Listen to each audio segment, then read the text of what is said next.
अग्रवाल बड़ी खबर के साथ, और इस वक्त की बड़ी खबर आपको बता दें चंदौली से सामने आ रही है, जहां डीजल से भरे हुए टैंकर में आग लगे। इस वक्त की बड़ी खबर चंदौली से आपको बता दें, जहां डीजल से भरे हुए टैंकर में आग लगे है और आग लगने से इलाके में हड़कंप मच गया। तो आसपास के इलाके को खाली करवाया गया है। सैयद राजा थाना क्षेत्र के जेठमलपुर गांव के NH2 का मामला है। तो तस्वीरें आप देख सकते हैं अपने टेलीविजन स्क्रीन पर, ये तस्वीरें जहां चंदौली में डीजल से भरे टैंकर में आग लगी और आग लगने से इलाके में हड़कंप मच गया है। तस्वीरें आप देख सकते हैं किस तरीके से धू धू कर जलता हुआ नजर आ रहा है ये टैंकर। और सैयद राजा थाना क्षेत्र के जेठमलपुर गांव के NH2 का यह पूरा मामला है। तस्वीरें सबसे पहले न्यूज स्टेट पर आप देख रहे हैं। तो डीजल से भरे हुए टैंकर में आग लगी है। आग लगने से इलाके में हड़कंप मच गया है। चंदौली का यह पूरा मामला है, जहां डीजल से भरे हुए टैंकर में आग लग गई।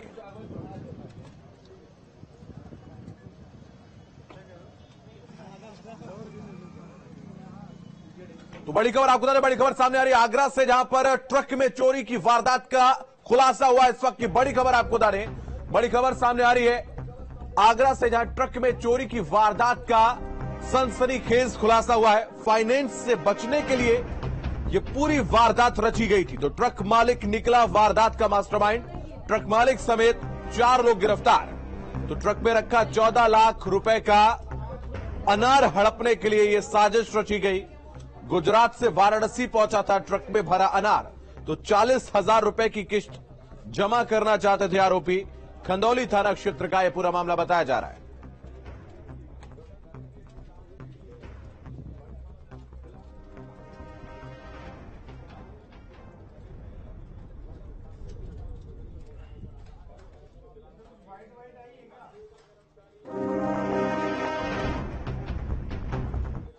यूपी में हाल ही में आयकर विभाग की छापेमारी से हड़कंप मच गया था। आपको बता दें, लगातार वो व्यापारी जिन्होंने किसी न किसी तरीके से घालमेल किया हुआ था, वो कहीं ना कहीं इसकी जद में आए। और इनकम टैक्स विभाग की रेड में कई चमड़ा कंपनियों, मेटल कारोबारी और अन्य कारोबारी इसकी चपेट में आए थे। इनकम टैक्स विभाग की रेड में 1200 करोड़ रुपए के काले धन का पता चला है, जबकि 1000 करोड़ रुपए की हेरफेर खातों के जरिए की गई है। आयकर विभाग लखनऊ ने मीट उत्पादक और निर्यातक कंपनियों पर रेड डाली थी, जो 4 दिनों तक चली थी। आयकर विभाग के बयान के अनुसार 1200 करोड़ रुपए की काला धन का पता लगा है।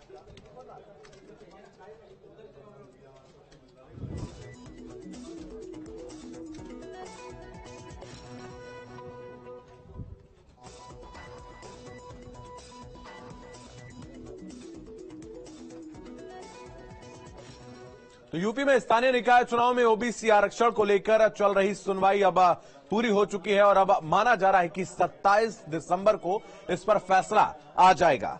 आपको बता दें, ऐसा अनुमान लगाया जा रहा है कि 27 दिसंबर को फैसला सुना सकती है कोर्ट। दोनों तरफ की दलीलें पूरी हो चुकी हैं। शनिवार को हुई बहस के दौरान कोर्ट सरकार के रैपिड टेस्ट के आधार पर तय आरक्षण के फार्मूले से संतुष्ट नहीं नजर आई और ऐसी अटकलें लगाई जा रही है कि कोर्ट स्थानीय निकाय चुनाव में ओबीसी आरक्षण तय करने के लिए एक आयोग का गठन कर सकती है और इस बारे में मंगलवार यानी 27 दिसंबर को फैसला सुनाया जा सकता है।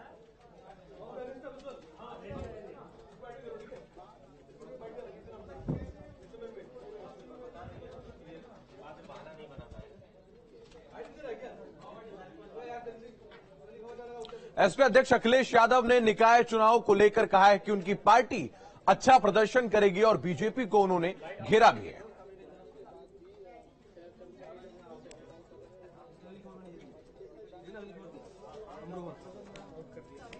इस सरकार में जनता की सुनवाई बंद हो गई है, न्याय नहीं मिल सकता। आप किसी भी संस्था के सामने जाओगे, आपके साथ भेदभाव होगा। इसलिए मैं जनता से अपील करूंगा, इस सरकार को जल्दी जल्दी हटाइए और शुरुआत करिए नगर निकाय चुनाव से, क्योंकि डेंगू वही है, बीमारी वही है जहां भारतीय जनता पार्टी ने अपने चेयरमैन या मेयर बैठाए हुए हैं। नगर निकाय चुनाव को हमारी पार्टी की तैयारी है, जिस समय तारीख आएगी हमारी पार्टी पूरी जिम्मेदारी से चुनाव लड़ेगी। जैसी राजनीतिक परिस्थितियां होंगी, जहां सिंबल पे वहां सिंबल पे, जहां हमें सिंबल नहीं देना वहां नहीं सिंबल देना। राजनीतिक परिस्थितियां जैसी होंगी उस हिसाब से हमारी पार्टी फैसला लेगी, लेकिन सिंबल पे चुनाव लड़ेगी। मैनपुरी आया हूं, बीजेपी घबराई हुई है इसलिए कि इसने कोई समस्या का समाधान नहीं किया। मैं सैफई से चला हूं और मैनपुरी पहुंचा हूं, पूरे डिवाइडर पर सांड बाबा दिखाई दे रहे हैं। क्या इन्होंने नई जिम्मेदारी ली थी? और जिस देश का प्रधानमंत्री कहता हो कि जानवर की बड़ी समस्या और जानवर की समस्या का समाधान हो, बताओ प्रधानमंत्री के कहने के बाद भी सड़कों से सांड नहीं हट पा रहे, तो सरकार फेल है कि नहीं फेल है? बताइए, डीजल पेट्रोल कहां पहुंच गया? रसोई गैस की कीमत क्या है? खाद कहां है? कहीं भी किसानों का धान खरीदने का केंद्र बनाओ तो बता दो आप। तो बड़ी खबर आपको बता दें, बड़ी खबर सामने आ रही है अमरोहा से, जहां दंगों में जो लोग लिप्त पाए गए उन पर सख्त कार्रवाई की तैयारी है। इस वक्त की बड़ी खबर आपको बता दें, बड़ी खबर सामने आ रही है अमरोहा में दंगा करने वालों पर सख्त कार्रवाई की तैयारी। तो दंगा करने वालों से नुकसान की भरपाई होगी। एंटी-सीएए प्रोटेस्ट के दौरान संपत्तियों को पहुंचाया था नुकसान, तो अब 86 दोषियों से लाखों की वसूली की जाएगी। बड़ी खबर आपको बता दें अमरोहा से, जहां दंगा करने वालों पर सख्त कार्रवाई की तैयारी। दंगा करने वालों से नुकसान की भरपाई होगी और जिन लोगों ने सरकारी और प्राइवेट संपत्ति को नुकसान पहुंचाया था उनसे अब लाखों की वसूली होगी। तो मेरठ में उत्तर प्रदेश लोक तथा निजी संपत्ति क्षति वसूली दावा न्यायाधिकरण कोर्ट ने यह फैसला सुनाया है। उत्तर प्रदेश में दंगाइयों के खिलाफ यह पहला फैसला कोर्ट के द्वारा दिया गया। तो दोनों पक्षों की सुनवाई के बाद कोर्ट ने 86 लोगों को आरोपी मानते हुए वसूली के आदेश जारी किए हैं। 2019 में सीए के जो लागू हुआ था उसके विरोध में लोगों ने कई तरह से क्षतियां की थी, लोग संपत्ति क्षति हुई थी, जिसके क्रम में वसूली के आदेश दिए गए थे, लेकिन ये पाया गया कि इसको प्रक्रिया के तहत नहीं किया गया था। माननीय न्यायालय ने 86 अभियुक्तों के विरुद्ध 4,26,940 रुपये वसूली के आदेश दिए हैं। तो जिसके क्रम में न्यायालय के आदेश क्रम में ऐसे अभियुक्तों से वसूली कार्रवाई सुनिश्चित कराई जाएगी और तत्काल वसूली कार्रवाई प्रारंभ करने की कार्रवाई हमारे अधिकारी द्वारा की जाएगी। बड़ी खबर आपको बता दें, बड़ी खबर सामने आ रही मऊ से, जहां मुख्तार गैंग पर कसा शिकंजा। इस वक्त की बड़ी खबर, मुख्तार अंसारी के गैंग पर शिकंजा कसा गया है। तो मुख्तार गैंग के शूटर पर गैंगस्टर की कार्रवाई हुई है। पंकज सिंह पर बीजेपी नेता के भतीजे को गोली मारने का आरोप था, तो पंकज सिंह के खिलाफ गैंगस्टर के तहत मुकदमा दर्ज किया गया है। तो मुख्तार गैंग पर शिकंजा कसा गया। मुख्तार गैंग के शूटर पर गैंगस्टर की कार्रवाई हुई है। पंकज सिंह पर बीजेपी नेता के भतीजे को गोली मारने का आरोप था, तो पंकज सिंह के खिलाफ गैंगस्टर एक्ट के तहत मुकदमा दर्ज किया गया है। साथी अपराधी हैं Pankaj Singh son of Hansnath Singh, VT के रहने वाले। अभी आपने पहले देखा होगा कि एक फायरिंग की घटना किया था, 307 का अभियोग पंजीकृत हुआ था, जिसमें पिस्टल के साथ बाद में दूसरे दिन गिरफ्तार होकर जेल गए थे। अभी जेल में ही निरुद्ध है। इन्हीं के विरुद्ध गिरोहबंद गैंगस्टर एक्ट का अभियोग कल कोतवाली थाने में पंजीकृत हुआ है। अब तक इनके विरुद्ध कुल 15 मुकदमे हैं और ये मुख्तार अंसारी के गिरोह से संबंधित व्यक्ति हैं। बड़ी खबर आपको बता दें, बड़ी खबर मैनपुरी से सामने आ रही है, जहां दो पक्षों में जमकर मारपीट हुई है। इस वक्त की बड़ी खबर आपको बता दें, मैनपुरी से सामने आ रही है, जहां दो पक्षों में जमकर मारपीट हुई है। तो लड़की पक्ष ने लड़के पक्ष को जमकर पीटा है। मारपीट का यह वीडियो वायरल हो रहा है और 7 नामजद लोगों के अलावा 2 अज्ञात के खिलाफ मामला दर्ज हुआ है। तो मैनपुरी सदर कोतवाली इलाके की यह घटना बताई जा रही है और बीते 23 दिसंबर की ये घटना बताई जा रही है।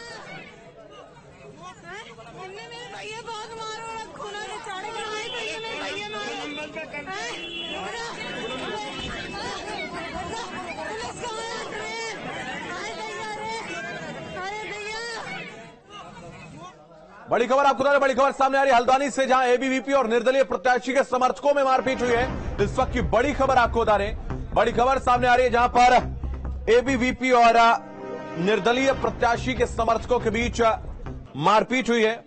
रश्मि लमगड़िया के समर्थकों ने मारपीट का आरोप लगाया है। तो मारपीट के दौरान गाड़ी के शीशे भी तोड़े गए हैं। वोट देने के लिए कॉलेज आ रहे छात्रों की गाड़ियां रोकने का भी आरोप है और कार्रवाई की मांग को लेकर छात्रों की पुलिस से नोकझोंक हुई है।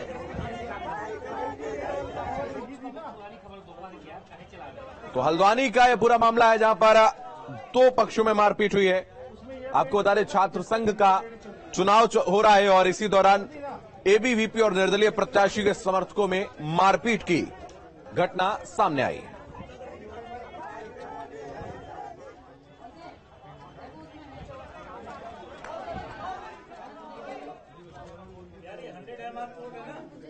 बड़ी खबर आपको बता दें, बड़ी खबर सामने आ रही मैनपुरी से, जहां पर आटा चक्की फटने से हादसा हो गया है। इस वक्त की बड़ी खबर आपको बता दें, मैनपुरी से सामने आ रही, जहां पर आटा चक्की फटने से हादसा हो गया। 2 महिलाएं समेत 5 लोग घायल बताए जा रहे हैं। तो थाना बिछवा के गांव देवगंज का यह पूरा मामला बताया जा रहा है। इस वक्त की बड़ी खबर आपको बता दें मैनपुरी से, जहां आटा चक्की फटने से हादसा हो गया है और 2 महिलाओं समेत 5 लोग घायल बताए जा रहे हैं। तो थाना बिछवा के गांव देवगंज का यह पूरा मामला बताया जा रहा है।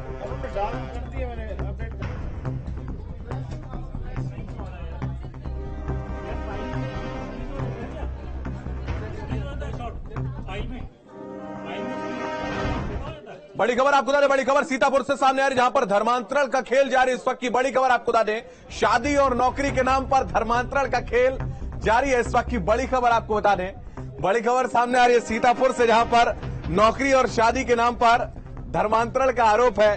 आरोपियों को हिरासत में लेकर पूछताछ जारी। तो ईसाई मिशनरी पर हिंदुओं के धर्मांतरण का आरोप लगा है। आपको बता दें, नौकरी और ईसाई युवतियों से शादी का झांसा देकर गांजर के गांव के लोगों को ईसाई धर्म में परिवर्तित करने का खेल जारी है। हिंदू संगठनों की जानकारी के बाद पुलिस हरकत में आई और युवकों को हिरासत में लेकर पूछताछ कर रही है। तो पुलिस ने मौका वारदात से भारी संख्या में कागजात और अभिलेख बरामद किए हैं।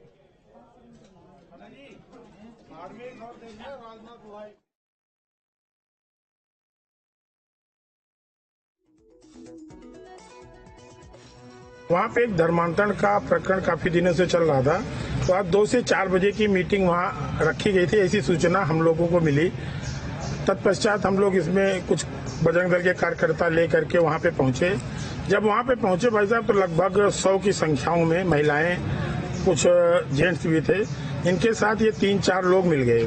धर्म परिवर्तन में जो मेन भूमिका में जो लोग थे पादरी, उनको हम लोगों ने पकड़ा। ये लोग को पुलिस कोतवाली लहर को ले आई है और मौके पे ये लोग के सारे साक्ष्य भी मिले हैं।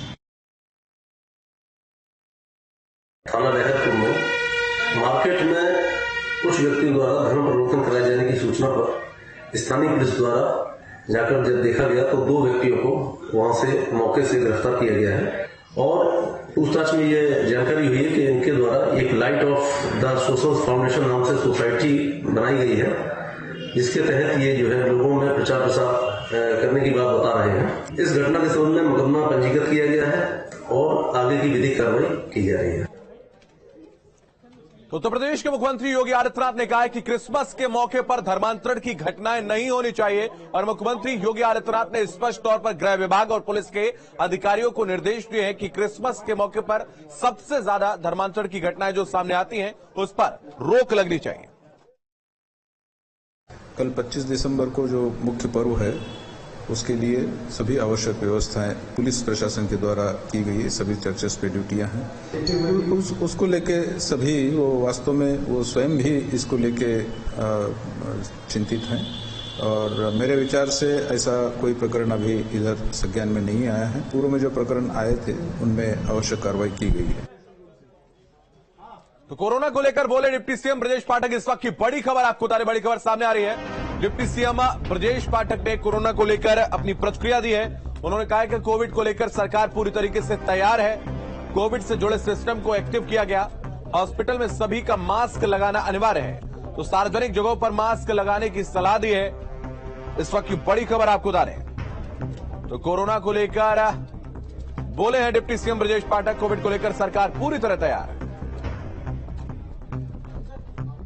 डिप्टी सीएम ब्रजेश पाठक स्वास्थ्य मंत्री के तौर पे कोविड को लेकर के लगातार बैठक चल रही है। सर, कल आप लोगों के सीएम के साथ भी बैठक हुई।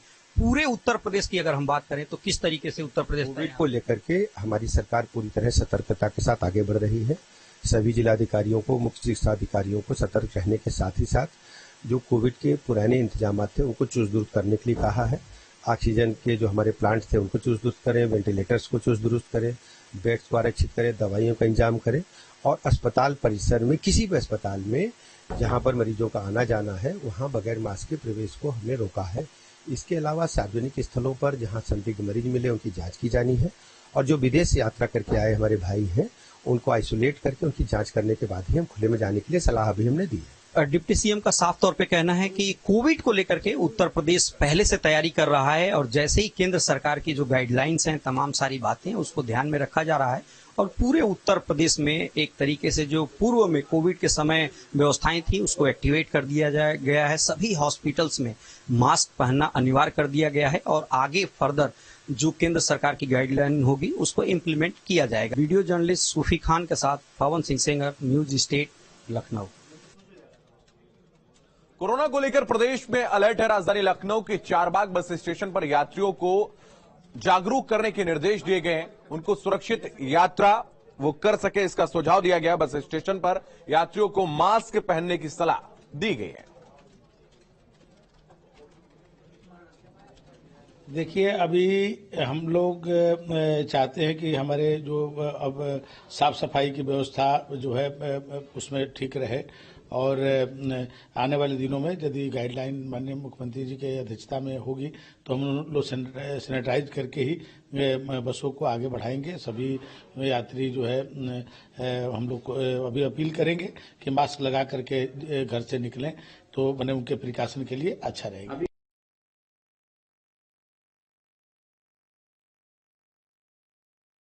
भारत सरकार से गाइडलाइन जो आई है उसके अंतर्गत जो है स्टेशन परिसर में सभी यात्रियों को, सभी यहाँ पे आने वाले लोगों को मास्क लगाने के लिए प्रेरित किया जा रहा है। इसके लिए रेगुलर अनाउंसमेंट हो रहा है, लगातार अनाउंसमेंट हो रहा है कि आप लोग मास्क लगाइए।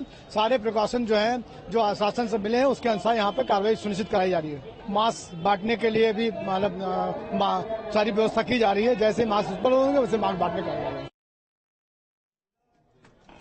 बड़ी खबर आपको बता दें, बड़ी खबर सामने आ रही है बदायूं से, जहां पर स्वास्थ्य विभाग की छापेमारी अस्पतालों में जारी है। इस वक्त की बड़ी खबर आपको बता दें बदायूं से, जहां अस्पतालों में स्वास्थ्य विभाग की छापेमारी। एसडीएम ने कई हॉस्पिटल में छापेमारी की है, तो छापेमारी से अस्पतालों में हड़कंप मचा है। इस वक्त की बड़ी खबर आपको बता दें, बदायूं में स्वास्थ्य विभाग की छापेमारी जारी है। तो एसडीएम ने कई अस्पतालों में छापेमारी की है और छापेमारी से अस्पतालों में हड़कंप मचा है। आपको बता दें, छापेमारी से अस्पतालों में हड़कंप मचा हुआ है। बदायूं की ये तस्वीरें आप देख रहे हैं, जहां पर स्वास्थ्य विभाग की टीम ने छापेमारी की है और इसके अलावा अगर हम देखें तो एसडीएम ने भी छापेमारी की है। तो छापेमारी से अस्पतालों में हड़कंप मचा हुआ है। जो स्वास्थ्य व्यवस्थाएं हैं उनको दुरुस्त करने के निर्देश इस दौरान दिए गए।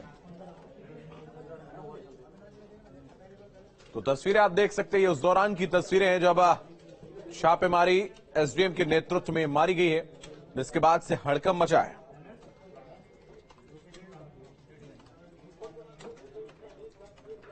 वक्त फिलहाल एक छोटे से ब्रेक का, फौरन लौटेंगे।